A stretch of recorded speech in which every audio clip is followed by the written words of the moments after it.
Next slide po. Ang kapangyarihan ng kanyang pangalan. Ang pangalan ni Jesucristo na bumabago ng buhay. Kaya tayo nananalangin, laging merong in Jesus' name, right? Amen. When we pray for something, Lord, hinihiling ko po ito sa iyo, Panginoon. Hinihiling ko po ito sa iyo, aming Diyos Ama. At hinihiling ko ito sa pangalan ni Kristo Jesus. Kasi bakit? May kapangyarihan sa pangalan ni Kristo. Amen po ba?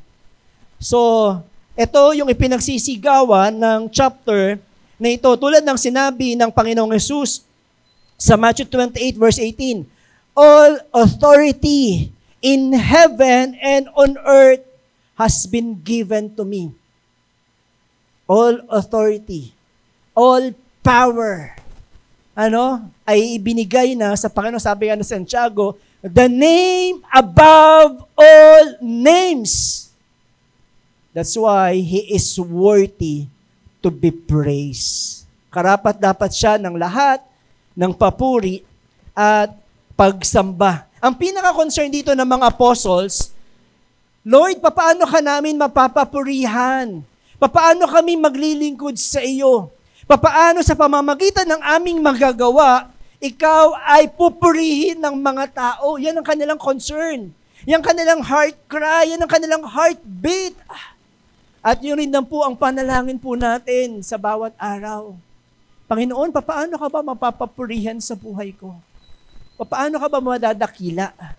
Papaano ka makikilala habang ako ay nabubuhay?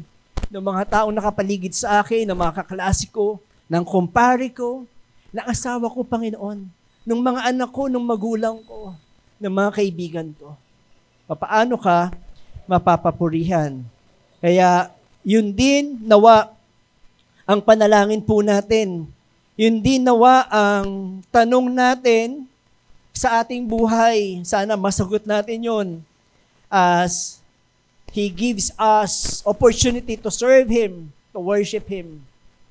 Kaya dito, makikita po natin ang isang napakagandang pagpapakilala ng Panginoon. Tatlo lang po ito. I have 3 points para sa inyo.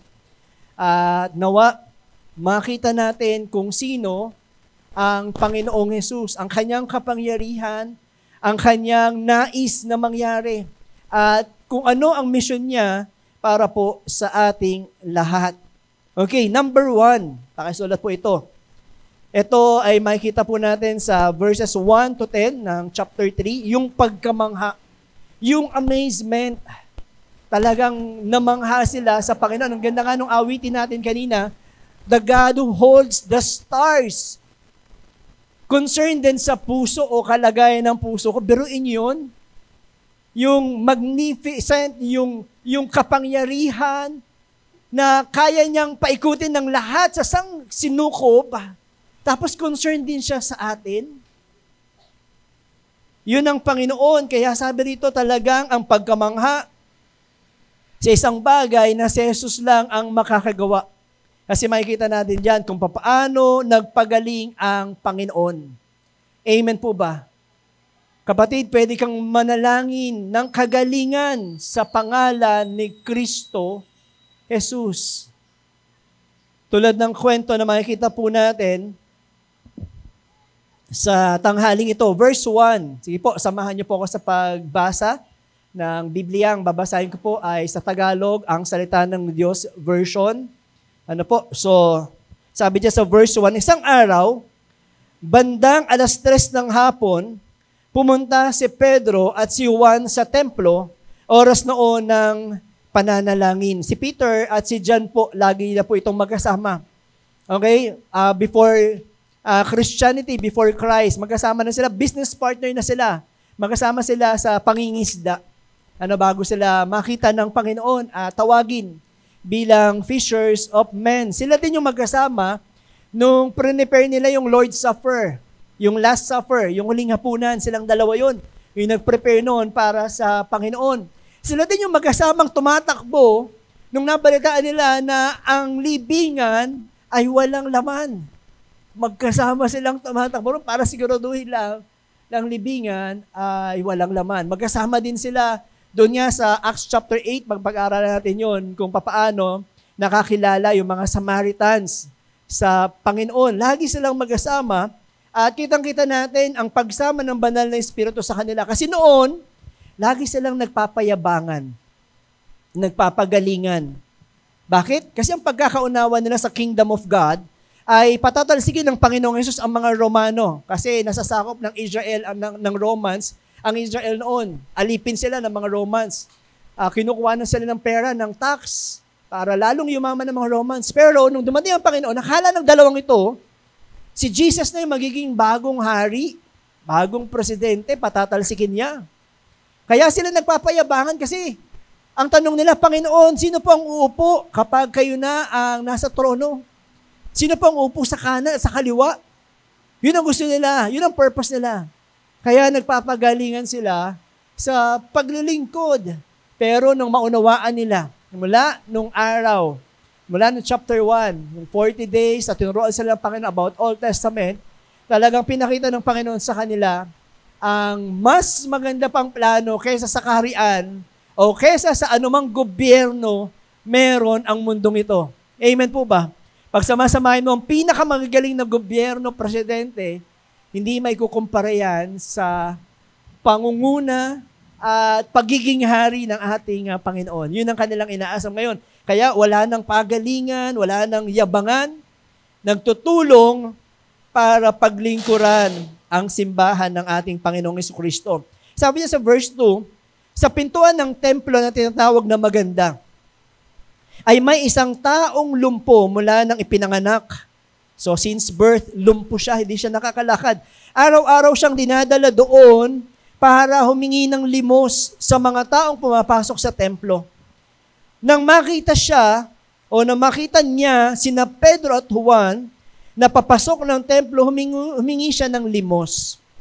Tinitigan siya ni Pedro at Juan, pagkatapos sinabi ni Pedro sa kanya, tumingin ka sa amin. Yung paghingi ng limos sa kanila, sa atin may batas na sinasabi, from Gloria, na huwag niyong bigyan kasi dadami sila. Okay? Pero dito, sa mga Israelita, kasama sa kanilang pananampalataya ang pagbibigay ng limos. Okay? Naalala niyo yung nag-series tayo ng Ruth? Tama, si Ruth yon, yung nag-iasawa ni Boaz. Sabi ni Boaz sa kanya mga farmers, huwag niyong sagarin, huwag niyong simutin yung field. Okay? Kapag may nahulog, huwag niyo na pulutin kasi yung mga mahihirap na kapitbahay, pwede nilang pulutin yung mga trigo at pwede silang mabuhay sa pamamagitan noon. Hanggang noon, Leviticus pa lang, sinabi ng Panginoon yan, hanggang dito, kaya sa temple, bago pumasok ng temple, ang daming mga nanghihingi ng limos. At ito na nga, ang isang account na nakita ni Peter at ni John, sabi niya, tignan mo kami. Anong sabi niya dyan? Tumingin ang lalaki sa kanila at naghintay na manlilimusan. Pero sinabi ni Peter sa kanya, wala akong pera. Medyo na-encourage ako dito. Yung sinabi ni Peter na wala siyang pera kasi akala ko ako lang. Joke lang. Wala po talaga siyang pera kasi, diba, yung chapter 2, inipon nila ang kanilang mga pera, ibinenta yung mga lupa, tapos ipinamahagi para sa mga walang-wala talaga, para may makain, may matuluyan, at para sa pagkain nila araw-araw, sa pagtitipon sa templo, sa pag-aaral ng salita ng Panginoon. Okay? Sabihin mo nga sa katabi mo, hindi naman talaga pera ang kailangan mo. Yan. Kaya tingnan nyo yan, ha? Kaya nung sinabi ni Peter na wala siyang pera, kasi hindi naman talaga pera ang kailangan mo. Yung lalaki rito, hindi talaga pera ang kailangan niya, sa totoo lang. Kahit gaano kalaking pera ang ibigay ni Peter sa kanya, sa tingin nyo, makakalakad siya? Walang technology siguro noon. Siguro makakabili siya ng saklay, kasi dinadala lang siya doon ng mga kaibigan niya para mamalimos. Pero hindi siya makakalakad. Higit sa lahat, kaya ba nitong bayaran ang kaligtasan ng kanyang kaluluwa? Amen po ba?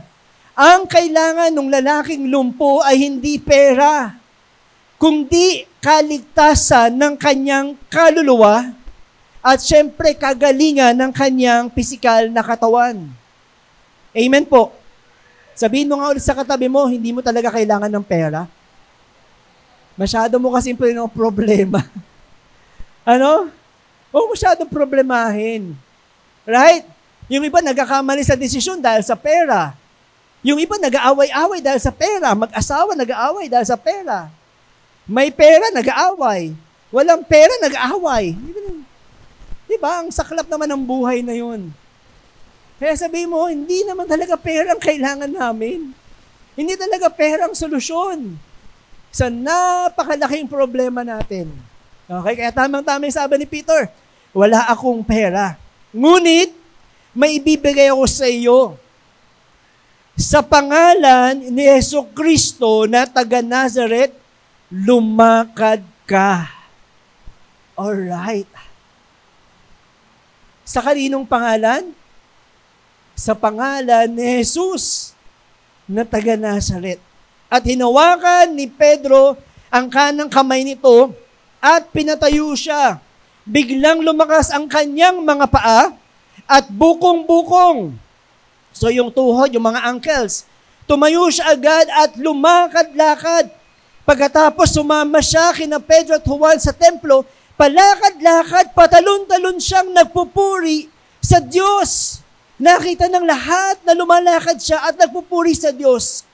Napansin nila na siya pala yung taong palaging nakaupo at humihingi ng limos doon sa pintuan ng templo na tinatawag na maganda. Kaya lubos ang kanilang paghanga. Ayun yung number 1 natin. Paghanga na si Jesus ang tagapagpagaling. Naghanga sila sa nangyari sa Kanya. There is power in the name of Jesus. Merong kapangyarihan sa pangalan ni Jesus, yung lumpo nakaranas ng kumpletong kagalingan sa kanyang sobrang kagalakan. Alam niyo, may parang bata na talagang nagsasayaw, naglulundag, palakad-lakad kasama ni Peter at ni Juan. Nakita niyo ba na yung kwento ng pagliligtas ng Panginoon ay kwento ng lumpo? Makikita niyo dyan kung paano tayo iniligtas ng Panginoon. Bakit? Kasi sa totoo lang, unang-una, yung lumpo, ipinanganak na lumpo. Alam mo ba, kapatid, ikaw din ay ipinanganak na lumpo? Kasi simula pagkabata, hindi mo kayang makalakad sa kalooban ng Panginoon. Bago marinig ng lumpong ito ang pangalan ni Jesus, ganon din naman tayo. Hindi tayo makalakad sa kalooban ng Panginoon. Nung nadapa si Adan, ipinamana niya na yung kalumpuhan na yun sa ating lahat. Wala ni sino man ang nakalakad sa kalooban ng Diyos.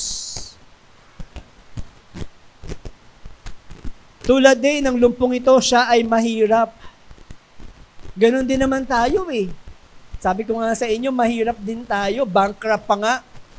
Kasi bakit? Hindi natin kayang bayaran para magkaroon ng kaligtasan ng buhay na ito.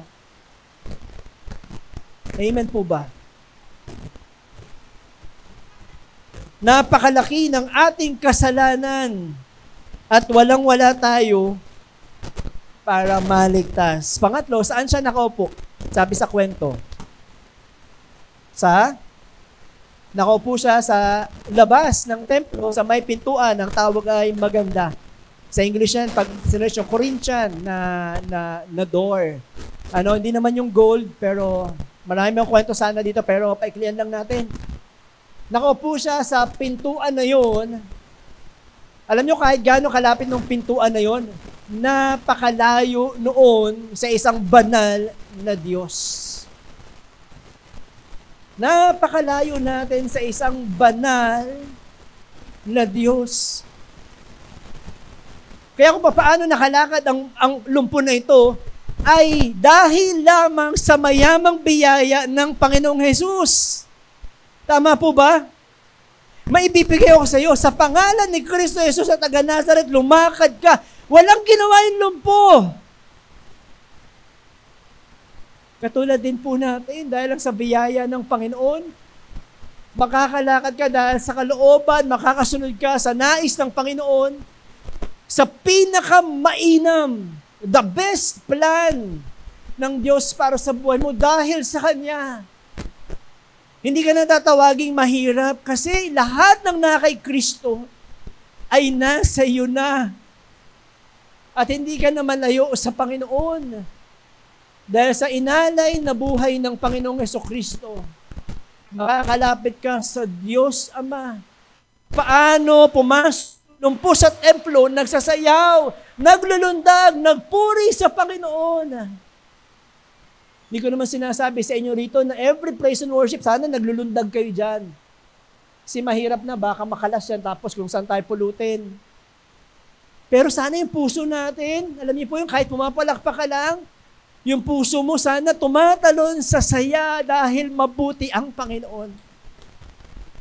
Dahil sa biyaya ng Panginoon, kaya tayo naririto ngayon.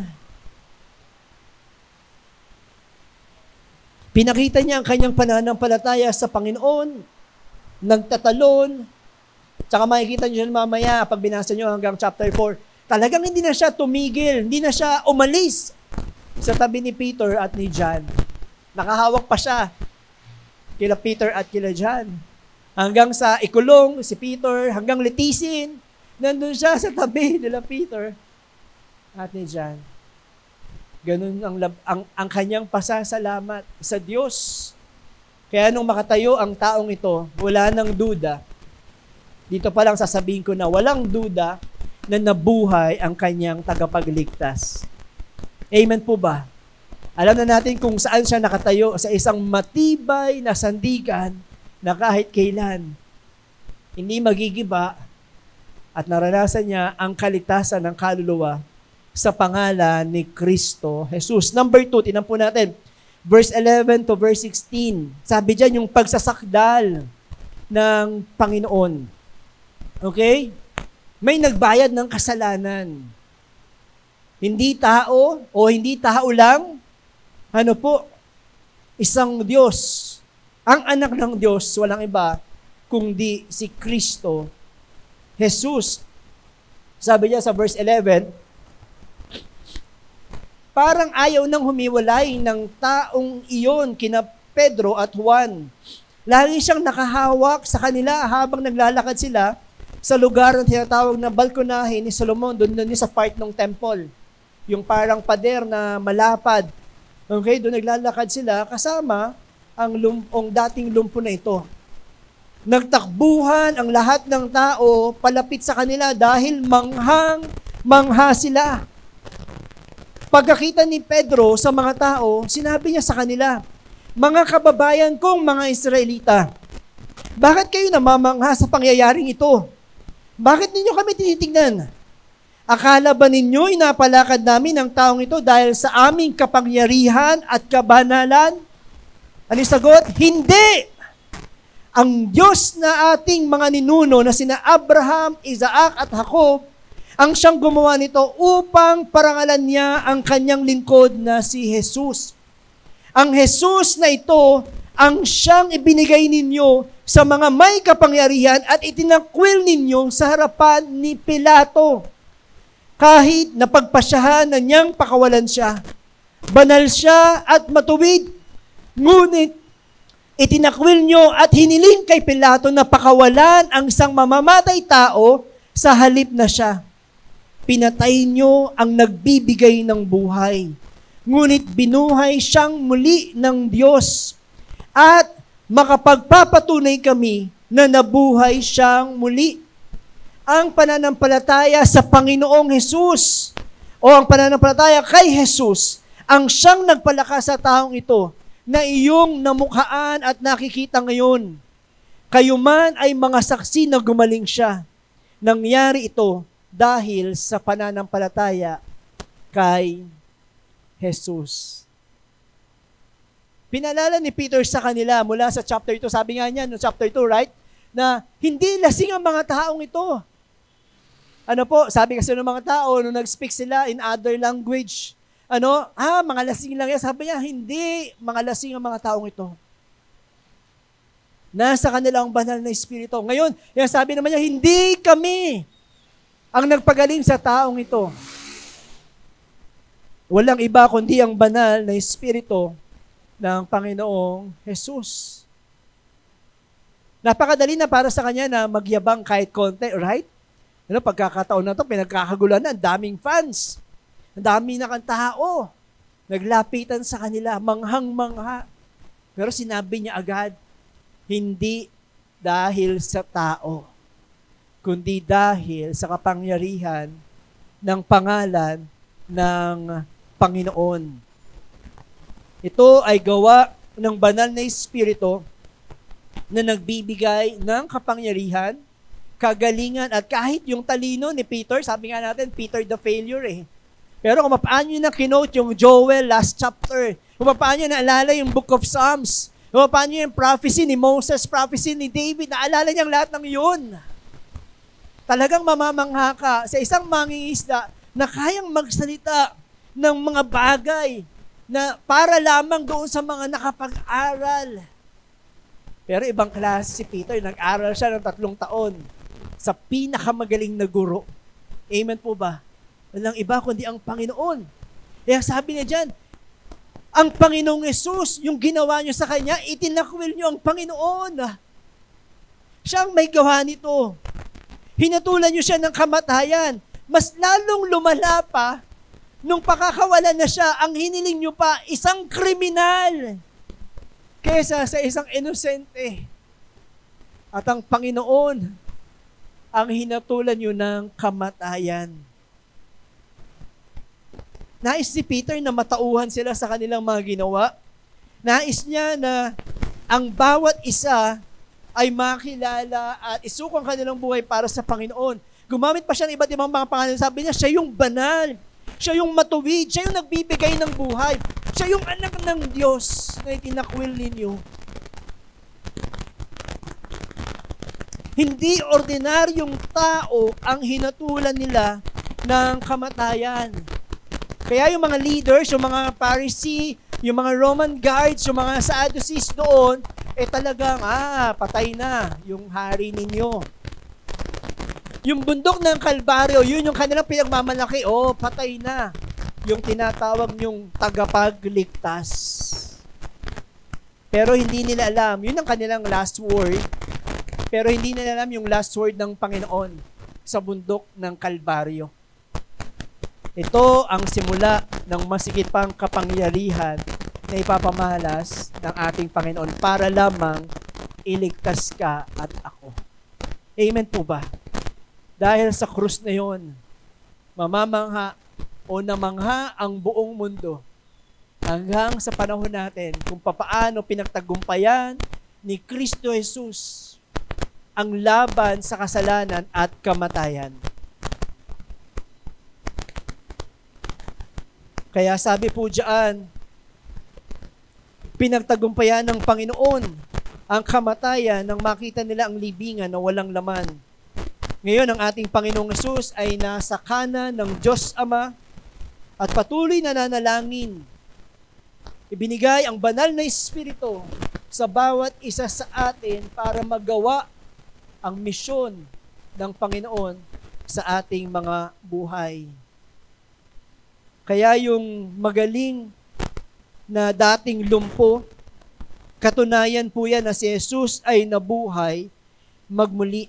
Kaya kahit anong sabihin ng mga tao sa kanila, ang totoong guilt na rito, walang iba kundi sila na pumatay ng kanilang tagapagligtas. Actually, yung preaching dito ni Peter, akmang-akma po sa mga taga-Jerusalem. Okay, sa mga Israelita o sa mga Hudyo. Hindi mo naman sasabihin ito kapag nag-share ka ng gospel. Ano po, sasabihin mo sa kanya, bakit ka nandito? Alam mo bang ikaw ang pumatay kay Kristo? Hindi naman ganoon, di ba? Hindi mo naman sasabihin yun. Pero akma-akma ito kasi actually parang Sa aking calculation lang, parang mga 54 days nakalipas nung ipinako ang Panginoon sa krus. Okay, so parang ganon. 50 days, yung dumating yung Pentecost, tapos nagantay sila ng 10 araw.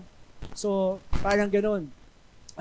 So, masariwang-sariwa pa sa kanila yung mga nangyari na merong Jesus na ipinako sa krus. Actually, isa sila doon sa mga sumisigaw na ipako sa krus, ipako sa krus. Kaya ganito yung preaching ni Peter para sa kanila. Ngayon, ibang klase ang kapangyarihan, ang katotohanan na inilalatag ni Peter para sa kanila. Talagang ang sabi niya, kailangan makonvict. Kailangan merong conviction. Makakapagpuri ka lang sa Panginoon if you are convicted. Alam mo na nagkasala ka. Alam mo na malaki ang pagkukulang mo sa Panginoon. Alam mo na kailangan mo ang Diyos sa buhay mo. Tama po ba? Kasi merong ibang mga simbahan na magtuturo sa inyo na sabihin nila wala nang repentance, hindi na kailangan maghingi ng tawad. Kasi pinili ka na nga ng Panginoon, iniligtas ka na nga ng Panginoon eh. Kahit anong mangyari, ligtas ka na, hindi mo na kailangan humingi ng repentance. Hindi po totoo yun. Sana ihadya kayo ng Panginoon sa ganung mga klaseng katuruan. Kaya nga, sabi nga ni John Newton kanina, right? Nawala ng lahat ng memorya after naging pastor kasi siya eh. Pero sa kanyang katandaan, nawala ng kanyang memorya, sabi niya, 2 bagay na lang naalala ko. I am a great sinner and I have a great Savior. May conviction bago yung conversion.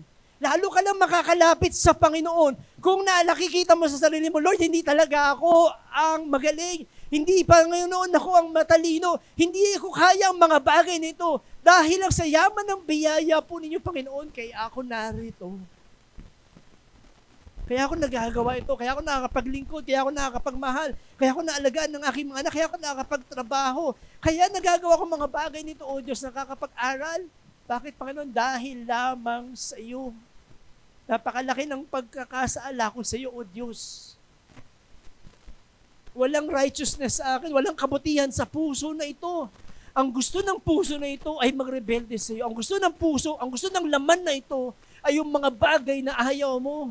Pero dahil sa banal na Espiritu, kaya ako nakakalapit ng may kapayapaan at tunay na pag-asa.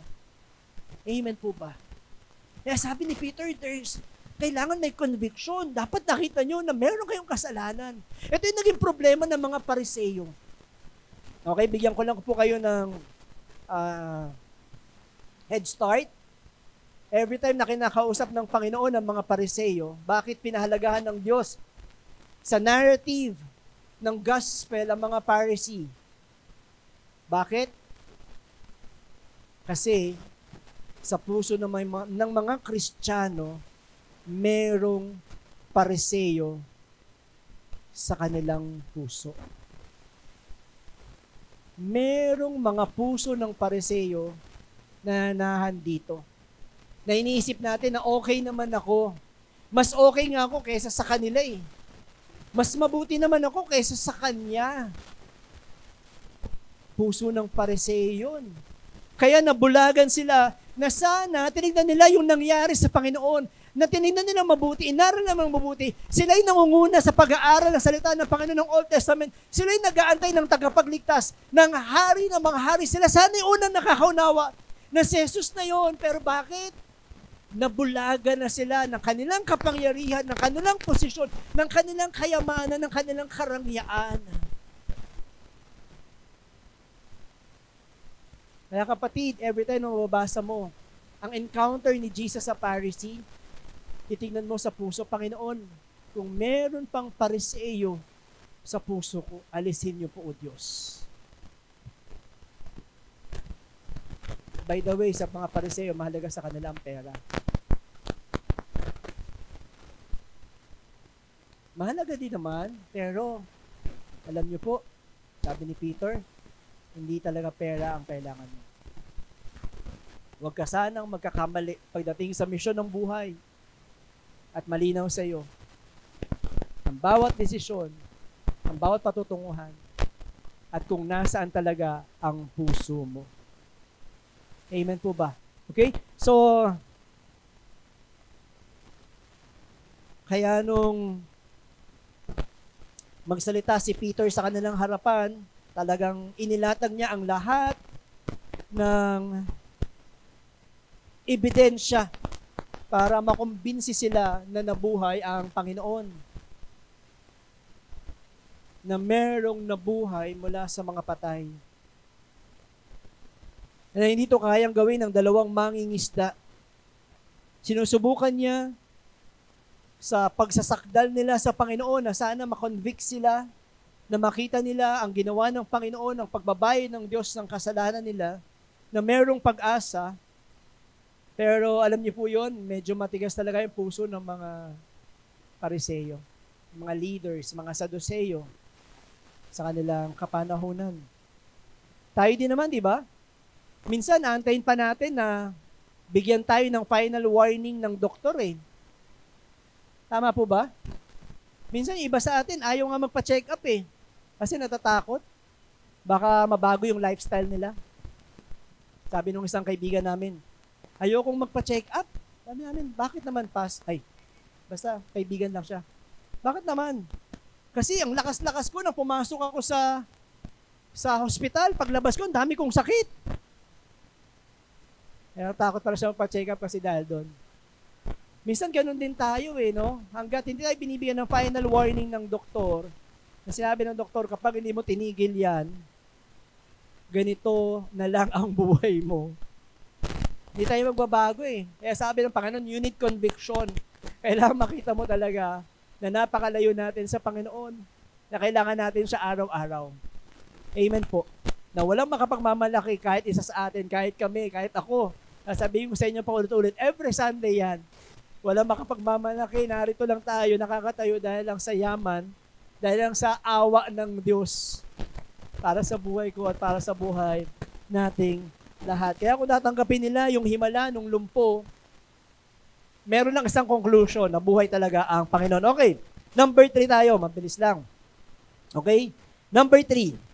Sabi niya sa number 3, yung pagpapatibay, talagang na si Jesus ang tagapagligtas. Nagkaroon kasi ng transition dito si Peter na mamaya madadaanan natin. Naging mahirap sa kanila. Nagkaroon ng mga conflict sa kanila dahil naunawaan nila yung pangako ng Panginoon kay Abraham. Sabi niya, tayo yung pagpapalain ng Panginoon. Tayo yung piniling bansa ng Diyos. So magkakaroon ng transition sila dito from chapter 1 hanggang chapter 10. Makikita po natin yan sa ating pag-aaral. So, hindi naman sila iniwan ni Peter na walang pag-asa, yung mga kausap niya ngayon. Sa katunayan, parang pinagtanggol pa sila ni Peter dyan. Okay? Sa verse 17, isama ko na yung 4 na verses ng chapter 4. Okay? So, basahin ko yung 17 hanggang sumusunod. Sabi niya dyan, samahan niyo po ako sa pagbasa. Mga kapatid, alam kong nagawa ninyo at ng inyong mga pinuno ang mga bagay na iyon kay Jesus dahil hindi nyo alam kung sino talaga siya. Diba? May consolation pa. Una, kinonvict sila, tapos binigyan rin sila ng pag-asa. 18, ipinahayag na ng Diyos noon sa mamamagitan ng mga propeta na si Kristo ay kinakailangang magdusa. At sa inyong ginagawa sa Kanya, natupad ang sinabi ng Diyos. Kaya ngayon, kailangang magsisi na kayo at lumapit sa Diyos. So, merong repentance. Merong paghingi ng tawad para patawarin niya ang inyong mga kasalanan. Verse 20, at matatanggap nyo ang bagong kalakasan mula sa Panginoon. Merong conversion. Merong pagbabago ng puso. Sa taong nakakita ng kanyang kasalanan, sa taong nagsisi ng kanyang pagkakamali sa Panginoon, meron siyang matatanggap na bagong kalakasan mula sa Panginoon. Pagkatapos, ipapadala niya si Jesus, ang Kristo na itinalaga niya noon para sa inyo. Alam niyo po, sa Old Testament, merong malaking difference yung kasalanan na sinadya at hindi sinasadya. Okay, naalala niyo po yung sa series natin sa Joshua. Okay, sa series natin sa Joshua, kapag ang kasalanan ay sinadya, ang hatol ay excommunication. Okay, palalayasin ng bayan na yun. Hindi na tatanggapin kahit kailan. Hindi na pwedeng pumasok sa Israel. Excommunicated na. Kapag wars ay hatol ng kamatayan. Doon naman sa nagkasala, sa hindi sinadya, meron doon, alam niyo po yun, yung nagtalaga sila sa Joshua series, nagtalaga sila ng bahay o syudad, kanlungan. Naalala niyo, City of Refuge. Kaya kapag nakapatay tapos hindi sinasadya, alam niyo po yun, yung self-defense. Okay, pwede siyang tumakbo sa City of Refuge at doon ligtas siya. Hindi siya pwedeng patayin. At doon papatunayan niya kung ano ang kasalanan niya at hihingi niya ng tawad sa Panginoon. Ligtas siya sa lugar na iyon. Ito rin yung panalangin ng Panginoon sa krus ng Kalbaryo nung habang siya ay nakapako sa krus.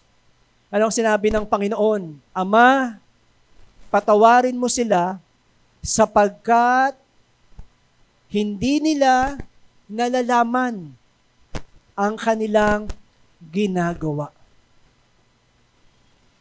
Ito yun. Na may pagkakataon na lumapit sa Panginoon, siya yung tanggulan natin. Siya yung kanlungan natin. Kapag tumakbo ka sa Panginoon, ikaw ay ligtas. Kaya imbis na parusa yung ibubuhos ng Panginoon dahil pinatay ang kanyang bugtong na anak, anong binuhos ng Panginoon? Dahil sa panalangin ni Kristo, patawarin mo sila, Ama, dahil hindi nila alam ang kanilang ginagawa.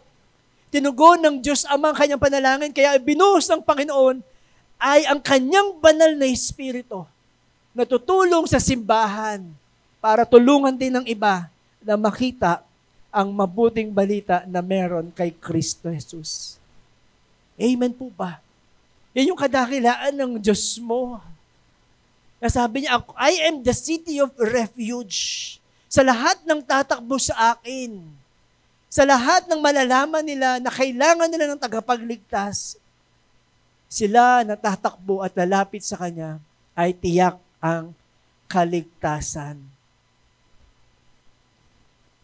Ito ang invitation ni Peter sa kanila. Sila na pumatay sa Panginoon, sila na sumigaw na parusahan si Jesus ng kamatayan, merong kanlungan. Sabi nga dyan sa Hebrews chapter 6, verse 17 to 18. Gayon din naman sa pagnanais ng Diyos na maipakita sa mga tagapagmana ng pangako na hindi maaaring magbago ang kanyang pasya. Pinagtibay niya ito sa pamamagitan ng isang sumpa, ng isang pangako. Sabi niya diyan, tayong nagtungo sa kanlungan ay magkakaroon ng higit na katiyakang pangahawakan ang pag-asang nakalagay sa harapan natin. Pinangako ng Panginoon, kayo na tatakbo doon sa kanlungan na yun, magkakaroon kayo ng tunay na katiyakan, tunay na pag-asa na hindi mawawala kahit kailan. Hindi ka mawawalan ng pag-asa, kapatid. Sige, tuloy ko yung pagbasa. 21, verse 21. Ngunit, kinakailangang manatili muna ni Jesus sa langit hanggang sa dumating ang panahon na mabago ng Diyos ang lahat ng bagay. Iyan din ang sinabi ng Diyos noon sa pamamagitan ng kanyang mga propeta. Okay, so mula pa lang sa mga prophets hanggang sa panahon ng ating Panginoong Jesus, hanggang sa panahon ni John the Baptist, sinisigaw ni John the Baptist, repent and be baptized. Nandun yung mga Pharisees, yung mga high priest, yung mga pari. Sabi niya, mga lahi kayo ng ulupong. Humingi kayo ng tawad sa Diyos. At magpabautismo. Bakit? Dahil ayaw nila. Kaya sabi niya, paulit-ulit hanggang sa panahon ni Kristo Jesus, sinasabi ng Panginoon, hanggang sa panahon ni Peter, humingi kayo ng sisi, ng tawad sa Panginoon hanggang sa panahon natin ngayon after 2023 years. Yung sinisigaw po natin sa lugar na ito, humingi ng tawad sa Diyos. Napakalaga ng paghingi ng tawad sa Panginoon. Bakit ba? Paano bang paghingi ng tawad sa Panginoon? Lord, sorry pasensya ka na. Ganun po ba ang paghingi ng tawad sa Panginoon? Or umihingi tayo ng sorry, apology, kasi nahuli tayo.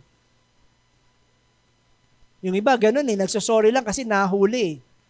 No? Pero kung hindi nahuli, gagaling lang yan sa pagtatago. Akala nyo makakapagtago kayo sa Panginoon? Hindi kayo yun. Yung iba, yung wala rito. Hindi makakapagtago sa Diyos eh. Kaya lang naman nagsosorry kasi nahuli na. Ganun ba talaga yung repentance o paghingi ng tawad? O hingi lang ng tawad kapag hindi na kaya? Pag kaya, saka na lang ako magpapasalamat, saka na lang lalapit, saka na lang ako hingi ng tawad. Ganun ba talaga ang totoong paghingi ng tawad sa Diyos? Kasi pinapakita sa atin ni Peter ang paghingi ng tawad, ito yung talagang magkakaroon ng tunay na pagbabago yung ating isipan, yung ating puso, yung tunay na pagtalikod sa kasalanan at papalapit sa Panginoon. Yun ang totoo, hindi yung sorry pasensya ka na. Puno ka naman ng awa, pagpasensyahan mo na ako. Hindi po ganun eh. Ang panghingi ng tawad, kitang-kita mo na ikaw ay nagkasala sa Panginoon. At kailangan mo siya para patuloy kang iligtas. Sakalang mararanasan natin yung pagbabago ng buhay. Kaya nais ni Peter, sila bilang isang bayan ay humingi ng tawad sa Diyos. Ngunit, sabi ko nga sa inyo, hindi sila nakinig, yung mga namumuno, yung mga Pariseo at mga Saduceo. Pero sa pamamagitan din ito, nakarating ang salita ng Diyos sa iba't ibang bayan. Hanggang sa atin. Mapag-aaral natin sa mga susunod chapters. Basahin ko na hanggang 26 para matapos natin chapter 23. Katulad, verse 22. Katulad ng sinabi ni Moses, ang Panginoon na ating Diyos ay magbibigay sa inyo ng isang propetang katulad ko. At kalahi ninyo, kinakailangang sundin nyo ang lahat ng sasabihin niya sa inyo. Ang hindi susunod sa sinasabi ng propetang ito, ay ihiwalay sa bayan ng Diyos at lilipulin. Ganyan din ang sinasabi ng lahat ng propeta mula kay Samuel. Silang lahat ay nagpapahayag tungkol sa mga bagay na mangyayari ngayon. Ang mga ipinangako ng Diyos sa pamamagitan ng kanyang mga propeta ay para talaga sa atin na mga Hudyo. At kasama tayo sa kasunduan na ginawa ng Diyos sa ating mga ninuno. Dahil sinabi niya kay Abraham, pagpapalain ko ang lahat ng tao sa mundo sa pamamagitan ng inyong lahi.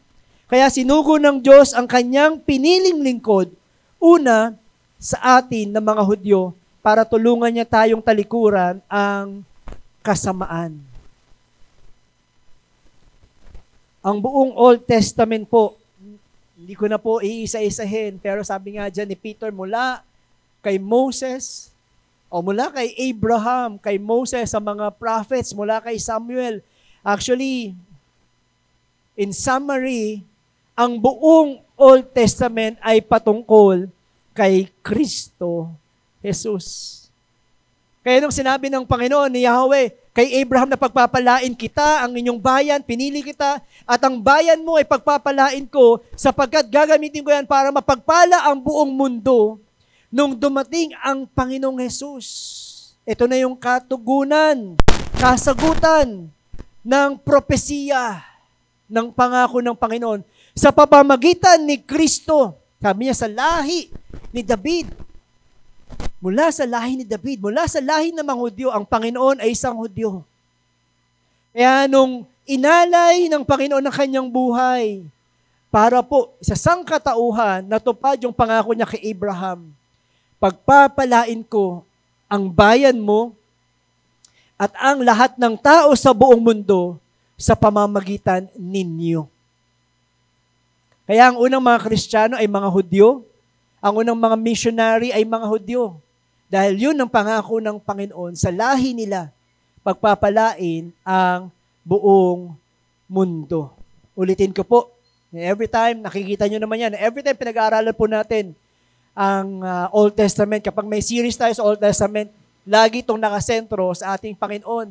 Kasi ang kwento ng lahat doon ang katugunan, ang kasagutan, ang kasapatan, ang kaganapan ng lahat ng propesiyan, lahat ng inaantay ay walang iba kundi ang ating Panginoong Jesus. Kaya nung payag dito si Peter ng mabuting balita, ay ilan po yung nakakilala sa Panginoon dyan? Sabi dyan, 5,000 na eh. Sinam na nila or inad nila yung last day na 3,000 at nadagdagan pa ng 2,000 kaya naging 5,000 na agad ang nananampalataya kay Kristo Jesus. Sisi ng kanilang kasalanan at sila'y nagpa-bautismo. Amen po. Ni-imagine ko nga paano ito binautismohan, 5,000. Nung 22 nga lang, di ba? Nung last time, 20 plus yung binautismohan natin. Parang buong araw na tayo. Yung 5,000 pa kaya. No? Pero, wala namang imposible sa Panginoon. Siguro sobrang pagod nila, pero ibang klase ang pasasalamat nila sa Panginoon. Kaya kung ganitong karami kaagad nung nagtiwala sa Panginoon, nabagabag yung mga Pariseo, mukhang hindi na maganda ang nangyayari Kaya makikita natin dyan, ituloy ko na, ito na yung simula ng persecution. Ito na yung simula ng pag-uusig ng mga Pariseo, ng mga Romano, mga Saduceo sa mga Christian. At mula noon hanggang ngayon, may pag-uusig sa lahat ng Kristiyano. Okay? May pag-uusig sa lahat ng Christian. May nararanasang pagsubok, may nararanasang problema, may nararanasang mga bagay na ang panalangin ng Panginoon magpapatibay ng iyong pananampalataya. Ito yung nangyari kila Peter noong araw na yun. Chapter 4 na po tayo. Basahin ko lang po hanggang verse 4, tapos next Sunday na natin tutuloy yung iba. Sabi dyan sa verse 1, habang nagsasalita pa sina Peter o si Pedro at si Juan sa mga tao, nilapitan sila ng mga pari, ng kapitan, ng mga gwardya sa templo at ng mga Saduceo. Nagalit sila dahil nangangaral ang dalawa ng muling nabuhay si Jesus. At ito'y nagpapatunay na may muling pagkabuhay, ayaw nila yon. Kaya dinakip nila sina Pedro at Juan, iimbestigahan pa sana ang dalawa, pero dahil gabi na, ipinasok na lang muna sila sa bilangguan hanggang sa kinaumagahan. Pero kahit ganitong nangyari sa kanila, marami sa mga nakarinig ng kanilang pagtuturo ang sumampalataya. Ang mga lalaki na sumampalataya ay, ilan daw po? 5,000.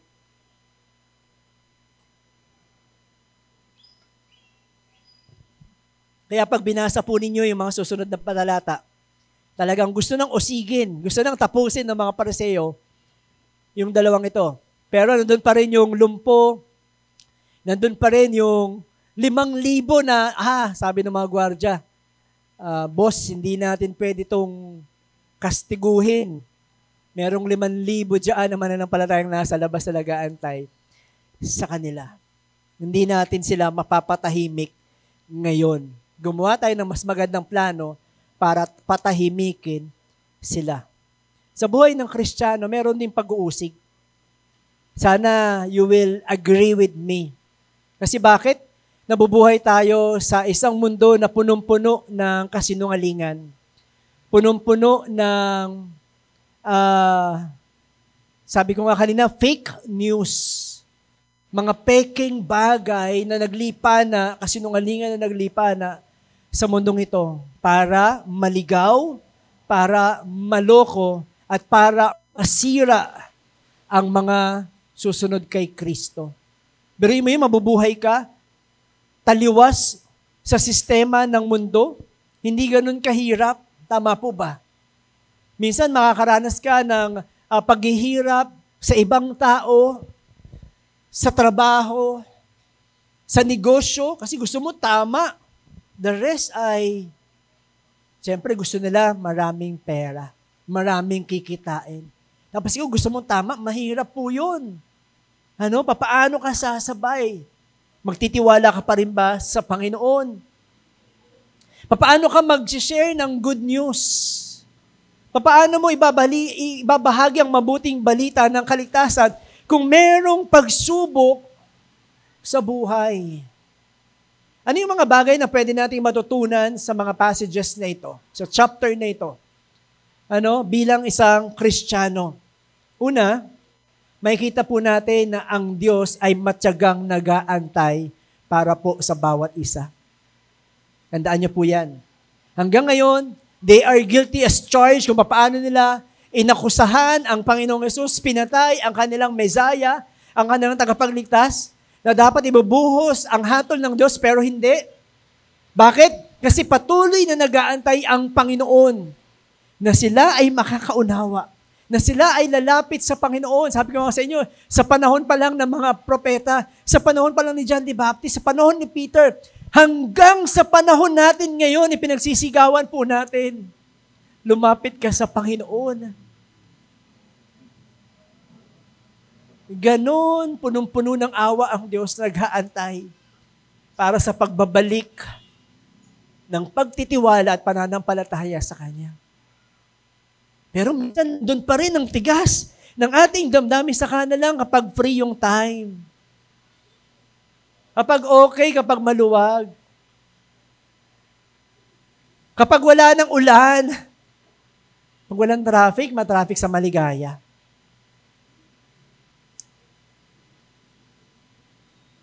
Pero ang Panginoon, makikita po natin, kapatid, as you share the gospel, habang pinapakita mo sa iba ang kamanghamanghang ginagawa ng Panginoon sa buhay mo araw-araw, ang justice na meron na mararanasan ng sino mang hindi tatanggap sa Panginoon at hindi maniniwala na merong tagapagligtas, na mapangahawakan nila ang pangako ng Diyos, mag-aantay ang Panginoon at ibibigay niya ang banal na Espiritu habang patuloy mong ipinapanalangin ang iyong mga mahal sa buhay, ang asawa, ang anak, ang magulang, na lumapit din kay Kristo. Makikita rin natin dito na tiyak at pwede tayong magtiwala sa banal na Espiritu. Minsan sasabihin natin, sana nandito si brother para narinig niya yung preaching. Wag po, may programa ang Panginoon sa kanila nung wala po rito. Ngayon, tayo po yung kinakausap ng Panginoon. Tayo po yung nagpapasuri sa Panginoon, Lord, ano ba ang mga bagay na hindi mo nais sa puso na ito? Panginoon, bakit nahihirapan ako na mag-commit? Nahihirapan ako sumunod. Nahihirapan ako maglakad, O Diyos, sa kalooban mo. Merong kapangyarihan na bumabago sa buong mundo. At kaya nitong baguhin ang mundo mo sa pamamagitan ng banal na Espiritu na patuloy na magko-convict sa ating mga puso at gagawin niya habang tayo ay nagtatapat at nagbabahagi ng mabuting balita ng kaligtasan. We share the gospel hindi lang po sa kanila. Mga kapatid, kailangan mo rin ang gospel, ang mabuting balita araw-araw. You proclaim the gospel to yourself every day. Araw-araw mo sasabihin, Panginoon, salamat, buti ikaw yung nagbayad ng kasalanan ko. Inalay mo yung buhay, O Diyos, para sa akin. Dahil hindi ko kaya sa aking gawa, sa aking may pagmamalaki na kabutihan, kabaitan, wala ko may pagmamalaki totoo sa iyo, O Diyos. Kaya kailangan ko ang awa at biyaya mo araw-araw. Makikita rin din natin dito, Lord, paano ba ako maglilingkod sa inyo? Makikita mo sa kwentong ito, one life at a time. Amen po ba? Lord, hindi ko naman kasi kaya yung gagawin ni Peter. Hindi ko po yung kaya mag-alaga ng isang malaking life group. Lord, 5 sila, hindi ko nga kaya, Panginoon yun. Hindi ko kaya mag-preach sa harapan. Pero sinasabi ni Peter, paano nakakilala yung 2,000? Paano lumapit yung 2,000 sa kanila? Ha? Sa kwento natin? One life at a time. Saan nagsimula? Dahil lang sa isang lumpo na nagpupuri sa Panginoon. Amen po ba? Dahil lang sa isang lumpon na sayaw ng sayaw, takbo ng takbo, lundag ng lundag, nagpapasalamat sa Diyos. Kaya yung 2,000 na idagdag ng mananampalataya, nakita nila na nabuhay si Kristo Jesus. Nang isang lumpong walang pag-asa, mula kapanganakan, hindi makalakad, at ngayon, nagsasayaw ng papuri sa Panginoon. So sabi mo lang, Panginoon, sino ba yung isang tao na yon? Ilagay niyo po sa puso ko. Papanalangin ko po siya, aalagaan ko po siya sa panalangin. Ipaparanas ko ang pagmamahal mo, O Diyos, sa Kanya. And eventually, sa pamamagitan niya, may isang buhay na nababago. Isang buhay na nakalapit sa inyo dahil nakapaglingkod ako ng tama. Amen po ba? Napakasarap po nun ay panalangin sa Panginoon, Lord, habang nabubuhay ako, merong tao na maliligtas dahil nabuhay ako. Hindi mo matatawaran ang kayang gawin ng Panginoon. Naalala nyo si Dr. Luke? Isinulat niya ito para kay Theophilus. Si isang tao rin lang. Kung paano pinagpala si Theophilus ng sulat na ito, na pagpala yung mga simbahan hanggang sa mga oras natin, pinagpapala tayo ng Panginoon. Bakit? Dahil isang buhay na binago ng Diyos, napakalaking bagay niyan para sa Kanya. Amen po ba? Huwag niyo ikukumpara yung sarili, buti pa si sister, buti pa si brother, buti pa yung isang church doon. Wag, hindi po ganun ang pamantayan ng Diyos. Yung faithfulness sa Diyos, hindi po ganun. One life at a time. Totoong puso, buhay na pinago ng Panginoon. Paano ka mag-share kanina, nasa small group namin, ay sabi nung kausap ko, sabi niya, Pas, ang hirap mag-share ng gospel ngayon. Kasi, dedebatehin ka eh. Sabi ko, oo nga, mahirap nga talaga kung dedebatehin ka. Lalo pag hindi ka prepared. Pero makikita po natin sa pag-usapan natin ngayon, ang malaking depensa mo ay ang buhay na binago. Amen po ba? Makikita mo sa sarili mo na, Lord, binago mo nga ako eh. At ikikwento mo sa kaibigan mo, na pag sinabi mo, dati akong ganito, sasabihin niya sa'yo, alam mo, nagbago ka na. Dati ganito kay. Dati ganito kay. Dati ganito kay. Yun yung pinakamalaking depensa mo. Na hindi nila matatawaran kahit kailan. Na kahit pagsamasamahin po nila ang lahat ng relihiyon, ang lahat ng pangdebate. Bakit? Kasi naranasan mong binago ka ng Panginoon. Amen po ba? Yun eh. Sarili mong karanasan yun eh. Basta hindi kong alam eh. Dati akong ganito, ang sama ng isip ko, ang sama ng mata ko, ang sama ng bibig ko, ang sama ng puso ko, iba yung plano ko sa buhay. Pero binago ng Panginoon. Bakit? Kasi buhay ang Diyos mo. You will pray, you will care. Alam mo yun, magsisimula ka lang magbibigay ka lang ng pagkain, may sobrang pagkain. Bro, sa ito, kasi mahal ka ng Panginoon. Didibatehin ka kaya? Pag sinabi mo, para sa iyan kasi mahal ka ng Panginoon, sabihin niya, sa tingin mo, didibatehin kayo? Ha? Sabihin mo na, hindi totoo yan, hindi totoo yan. Kasi kapag ang purpose mo ay, alam mo, masama ka, kapag namatay ka, saan ka pupulutin? Ang iisipin niya, i-convert mo lang siya eh. Hindi ganun. Kaya nga tayo, prayer, care, and share. Right?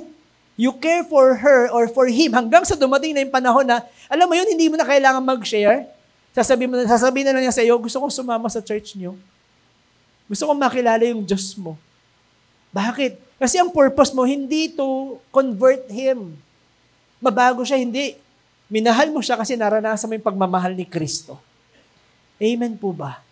Yun ang pinakamalaking depensa ng mga Kristiyano, merong buhay na binabago si Kristo.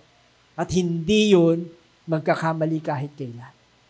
Naranasan mo ang pagbabago na yun dahil sa Panginoon, sa kapangyarihan ng banal na Espiritu, at sabi nga natin dahil sa kapangyarihan ng pangalan ni Jesucristo. Patuloy po nating ihilingin ang kapangyarihan na yan. Patuloy nating gagamitin, patuloy nating i-enjoyin, patuloy nating papupurihan, at patuloy tayong mananalangin para sa lahat ng bagay at sa kaligtasan ng iba sa pamamagitan ng kapangyarihan ng pangalan ng ating Panginoong Yesus. Amen po ba? Sige po, tayo pong lahat ay tumayo.